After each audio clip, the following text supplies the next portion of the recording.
The trap of addiction, detached and dissociated from reality. Locked behind the walls of shame, time and reality distortion, escapism, and immediate gratification. The trap of addiction and how the illusion leaves you detached and dissociated from reality, slowly disappearing from society until you fade away. Addiction has many side effects, but this is by far one of the most devastating and arguably one of the hardest to reconcile. This is a slow death, the lonely path where your identity, imprint, and impact on society as a whole disappears with each step until you lose your identity and slowly fade away and disappear from reality, to the point where your existence makes no difference to you, your society, and more importantly, in the lives of people you know and love, and the world as a whole. That's the cost of falling into the trap of addiction.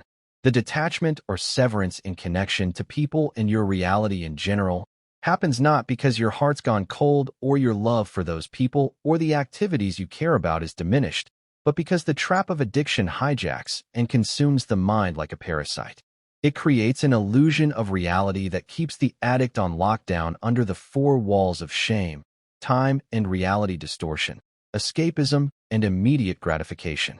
What they don't realize is that outside those walls, the world is still spinning and life is going on without their involvement, and unless they change course, they will keep fading away with every spin. From the addict's perspective, everything starts off so subtle it's almost impossible to notice. The addiction slowly starts to take over your mind by occupying your thoughts, motivations, and drive. This makes your outlook on reality tunnel-visioned. You start to detach and disengage from society as a whole, from people around you to the activities you used to engage in. It slowly alters your personality, starting with subtle and insignificant changes in your actions. Some procrastinations here and there, a couple no-shows and cancellations, and then comes the isolation, the excuses and justifications, with statements like, "I'm not in the mood," "I'll do it when I'm sober," "I'll start afresh at a future time," or "when this or that happens, I'll call them back later." All this and a host of other excuses we use to justify our behavioral changes, isolation, and unproductivity. This goes on until what was a temporary escape becomes a permanent fixture, and before you know it, you're realizing months later that you've had a personality change and your outlook of life is now being viewed through the prism of addiction. However, this realization is also quickly justified by the illusion of the trap of addiction. When people see an addict's behavior or appearance and ask, "How can he do that to himself?" The illusion is addiction is how. We'll explore this idea further in a moment. This behavior starts altering your function and personality. The feeling of shame and the lack of self-control or willpower makes you reclusive and isolated. You start pushing away and destroying your relationships with anything and anyone trying to get close to you, from your productive routines and activities, to your acquired skills and personal development, to engagements with family, friends, and acquaintances. This behavior of detachment and disengagement is a consequence of addiction, and it's an issue that affects not only your relationship with people, but even the skills you acquire, and both your physical and mental developments and accomplishments start regressing until it's eventually lost or forgotten, because it is not being constantly exercised. This is a very costly predicament because you start losing your physical and mental health, your acquired skills and human connections as a result. As the saying goes, either you use it or you lose it. The issue is, however, the addict doesn't see things that way. From their perspective, reality is skewed, and whatever they're seeing is through the illusion of those four walls of addiction, with time and reality distortion forming part of that perspective. This is a major part of the disconnection between an addict and reality. See, the addict sees events differently. To them, it's just one more justification, it's just one more, "I'll do it later," or "I'm not really in the mood." They give those excuses while under the illusion of the trap, completely disregarding how many times they've used that excuse already, or for how long they've been procrastinating, or how giving excuses have become a habit of theirs, altering their personalities and other people's perception of them. The mind of an addict is narrow and tunnel-visioned. It doesn't take a wide range of factors under consideration. It is easily forgetful of the past because it is full of disappointments and regrets. It only focuses on temporary joy and immediate gratification. Therefore, their decisions are made in the moment with lessons from the past having very little to no influence. In the mind where the past is a lot of baggage and the future carries a lot of luggage, only the present will be a peaceful resting place. Let us further examine the illusion of the trap and look at the four walls addiction uses to make an addict a happy and oblivious prisoner who in most cases doesn't even know he's trapped in a cage. The first wall is the wall of shame. Shame is a very powerful emotion with a history that could be traced all the way back to the Garden of Eden. It was birthed from Eve's famous apple bite. It is so powerful it overwhelms and consumes a person completely to the point that many would rather choose death than face some of its extreme forms. Naturally, as human beings, we tend to do all we can in our interactions to avoid shame and embarrassment.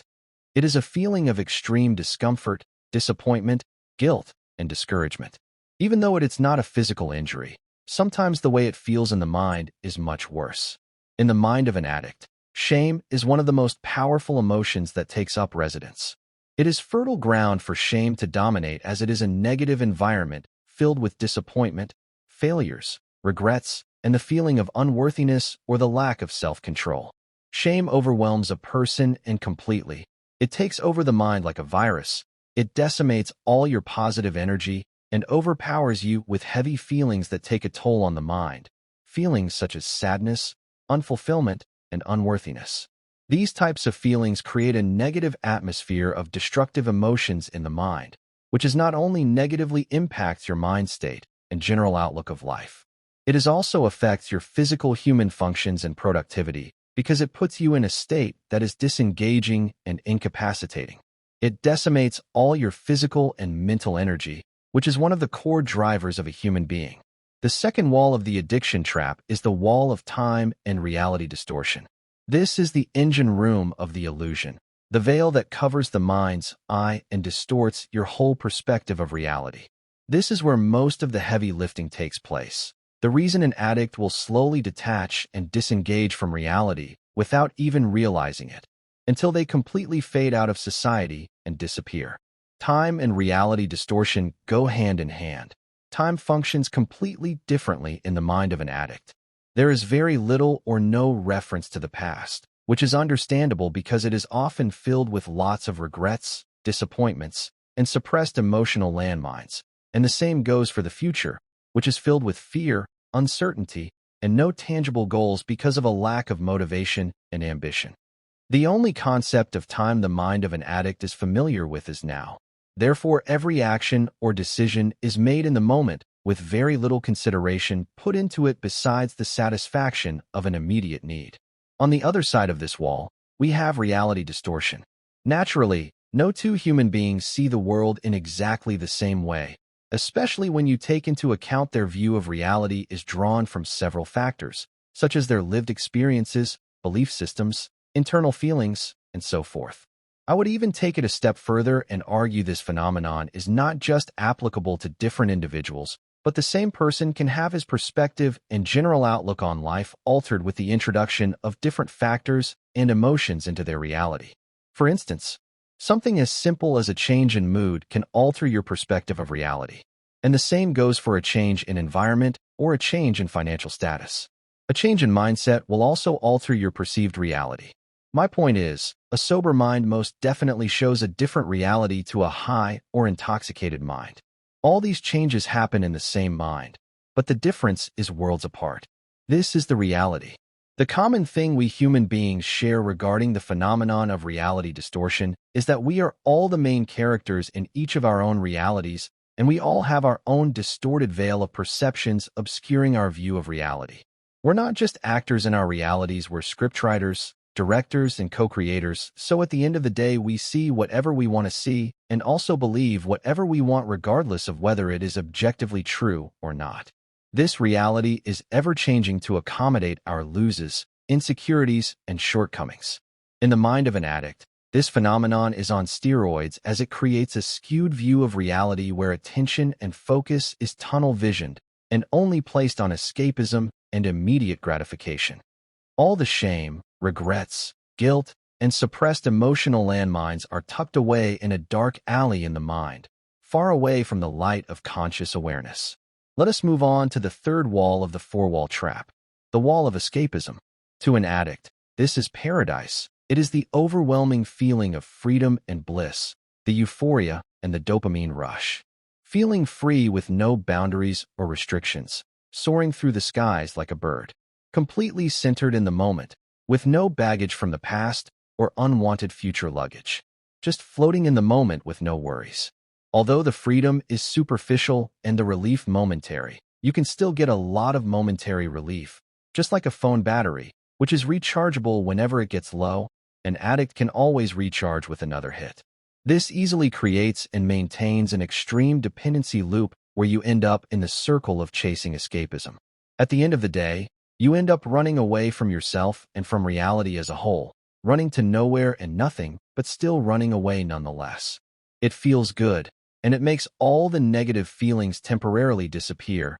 It is like a magic potion that takes away all your pressure, fears, pains, and regrets. This refuge is but a temporary illusion, but it feels real enough to replace reality in the moment, and what makes it more irresistible is the fact that you can have it in an instant. This brings us to the final wall of the trap of addiction, the wall of instant gratification.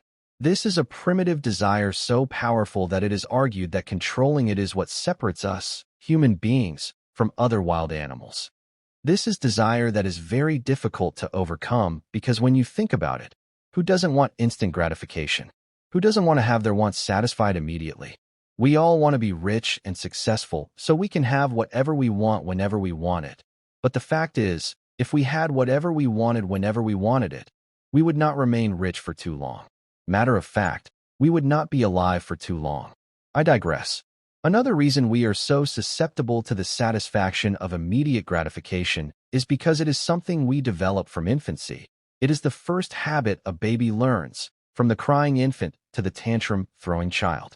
From our early development, we learn the habit of wanting something and immediately getting it, or else we go to extreme lengths by crying or throwing tantrums. Even as we grow older, this behavior stays with us, which is why whenever we're presented with an opportunity for immediate gratification, it is difficult for logic and reason to overpower a habit developed from infancy. Fighting addiction is a difficult battle. The addict is caged in a four-walled cell with formidable guards on each side. Shame, time and reality distortion, escapism, and immediate gratification. They create a veil of distortion and form the ultimate reality trap. This is a one-way road that leads to an ill-fated destination, and what is certain is that if the addict doesn't get off that road, he will eventually reach the dead end. The illusion is so strong you hardly notice anything, and even when you do, it takes a lot to break away. It's like waking up from one of the best dreams you've ever had and knowing that if you just close your eyes for a moment, you can go back for a little longer. You have to stay grounded in reality and remember the world is still spinning as you dream, and a dream disappears when we wake up.